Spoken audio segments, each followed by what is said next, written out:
Welcome to NS TV. నేను రాజీవ్. ముందుగా headlines చూద్దాం. ఏలూరు జిల్లా జంగారెడ్డిగూడెం మండలం గురువాయిగూడెం గ్రామంలో వేయించేసి ఉన్న శ్రీ హరిహర సుత అయ్యప్ప స్వామివారి దేవస్థానంలో ఈ రోజు మంగళవారం సందర్భంగా ఉపాలయమైన శ్రీ సుబ్రహ్మణ్యేశ్వర స్వామికి ఆలయ అర్చకుల ఆధ్వర్యంలో పంచామృత అభిషేకాలు జరిగాయి. వచ్చిన భక్తులు స్వామివారిని దర్శించుకొని తీర్థ ప్రసాదాలు స్వీకరించారు.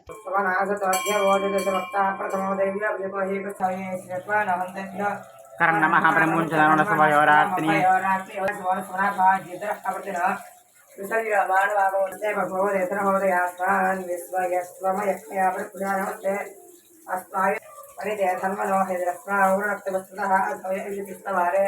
కాళాయ కాళాగ్నివాయ